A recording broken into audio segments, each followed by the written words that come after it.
దేవునికి మహిమ కలుగునుగాక. మన ప్రభువును రక్షకుడైన యేసుక్రీస్తు నామములో మీ అందరికీ వందనాలు. అందరూ బాగున్నారా? దేవునికి స్తోత్రం. ప్రియమైన దేవుని బిడ్డలారా, మరి ఈరోజు మనము దేవుని వాక్యాన్ని ధ్యానం చేసుకునే ముందు, ఇశ్రాయేలీలు ఐగుప్తు దేశంలో ఉన్నప్పుడు వారు ఐగుప్తు దేశంలో ఫరో దగ్గర వారు భయంకరమైనటువంటి హింస, ఐగుప్తు దేశంలో వారు హింసపడుతున్నప్పుడు, శ్రమలు పడుతున్నప్పుడు వాళ్ళు దేవునికి మొరపెట్టారు అని చెప్తుంది ఇక్కడ. నిర్గమకాండము 3వ అధ్యాయము 9వ వచనంలో, ఇశ్రాయేలీల మొర నిజముగా నా యొద్దకు చేరినది, ఐగుప్తీలు వారిని పెట్టుచున్న హింస చూసి తిని అన్నాడు ఇక్కడ దేవుడు. ప్రియమైన దేవుని బిడ్డలారా, గమనించండి, ఇశ్రాయేలీలు మొరంట నిజముగా నా యొద్దకు చేరినది, ఐగుప్తీలు వారిని పెట్టుతున్న హింస నేను చూశాను. ఈ లోకంలో చాలా మంది ప్రార్థన చేస్తారు, కానీ వారు చేసే ప్రార్థనకి సమాధానం రావట్లేదు. కానీ ఇశ్రాయేలీలు చేసిన ప్రార్థన అంట అని అన్నాడు, నిజముగా అంటున్నాడు. ఏమంటంట? నిజముగా నా యొద్దకు చేరినది వారి మొర. మనం చేసే ప్రార్థన ఎలా ఉండాలంటే అది నిజమైన ప్రార్థన అయి ఉండాలి. మన ప్రార్థనలో యథార్థత ఉండాలి. మన ప్రార్థనలో తగ్గింపు జీవితం ఉండాలి. మనం చేసే ప్రార్థన దేవుడు ఆలకిస్తాడు అన్న ఆలోచనతో మనం ప్రార్థన చేయాలి.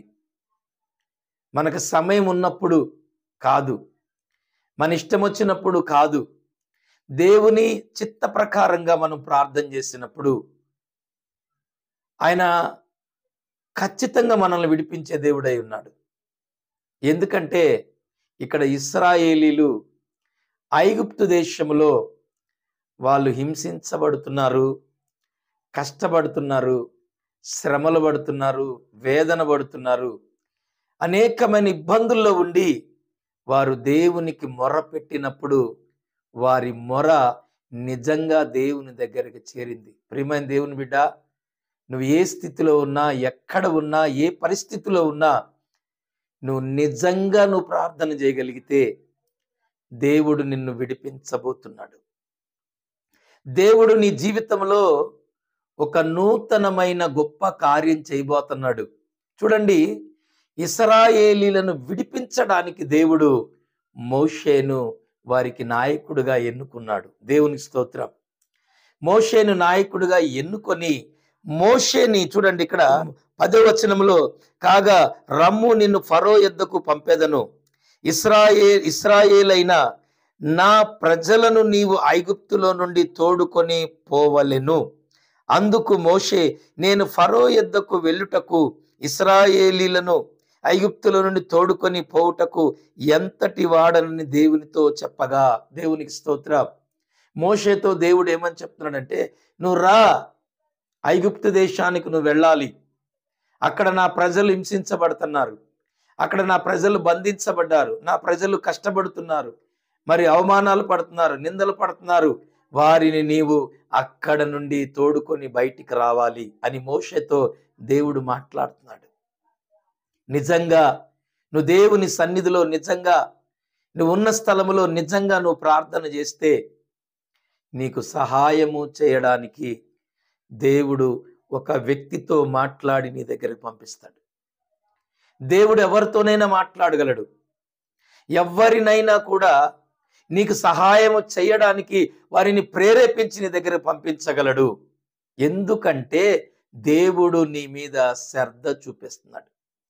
దేవుడు నిన్ను ప్రేమిస్తున్నాడు. దేవుడు నీ పైన జాలి పడుతున్నాడు. ఆయన నీ కనికరం చూపుతున్నాడు నీ మీద. ఈరోజు నీ ప్రార్థన దేవుని సన్నిధికి చేరినట్లయితే నీకు సహాయము చేసే వ్యక్తులను దేవుడు లేపబోతున్నాడు. నీ ఉన్న స్థితిలో నుండి నిన్ను ఉన్నతమైన స్థాయికి లేవనెత్తడానికి, నీ దీన స్థితి నుండి దేవుడు నిన్ను విడిపించడానికి తన దూతను పంపబోతున్నాడు. దేవునికి స్తోత్రం. మోషేను దేవుడు సిద్ధపరిచి పంపించినప్పుడు అక్కడ మోషే అడుగుతున్నాడు, నేను ఇశ్రాయేల్ దగ్గరికి వెళ్ళినప్పుడు వాళ్ళు ఎలాగ నన్ను నమ్ముతారు, ఎలాగ నన్ను గుర్తిస్తారు, ఏ విధంగా వాళ్ళు నన్ను వెంబడిస్తారంటే ఆయన అంటాడు 14వ వచనములో, అందుకు దేవుడు నేను ఉన్నవాడును అనువాడనై ఉన్నానని మోషేతో చెప్పాను.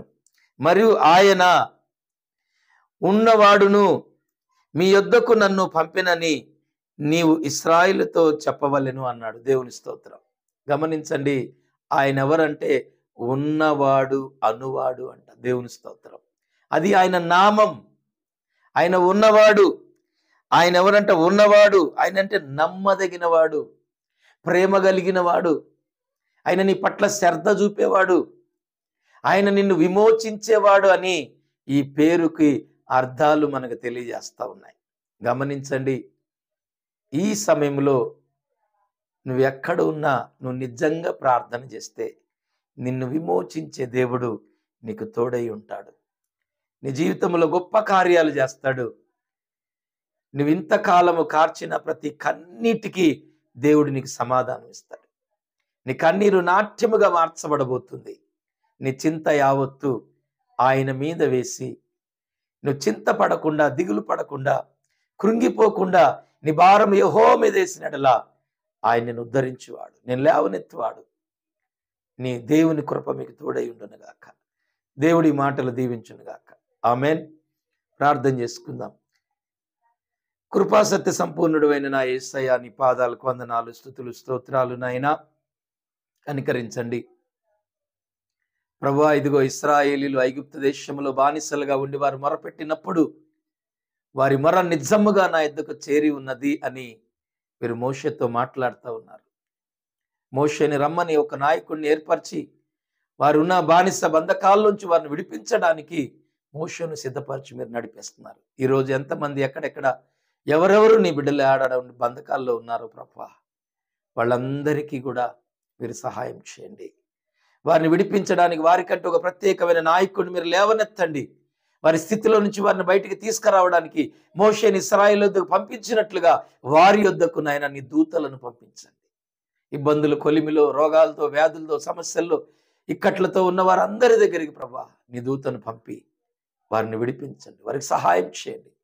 వారిని బలపరిచి లేవనెత్తి ప్రభువా నేను ఉన్నవాడును అనువాడునని ప్రభువా నువ్వు నమ్మదగిన వాడవని నీ బిడ్డలు అనేకులు సాక్ష్యం ఇచ్చినట్లుగా వారి జీవితాల్లో గొప్ప కార్యాలు జరుగునుగాక. నీ కాపుదల వారికి తోడైండునుగాక. యేసు నామములో అడుగుచున్నాను తండ్రి. Amen, amen, amen. God bless you. Praise the Lord. మీ అందరికి వందనాలు. ఈ ఛానల్ని మీరు సబ్స్క్రైబ్ చేసుకోండి, అలాగే లైక్ చేయండి, ఇతరులకు షేర్ చేసి ఈ ఛానల్ని బలపరచాలని ప్రభు పెట్టమని చేస్తున్నాను. Praise the lord.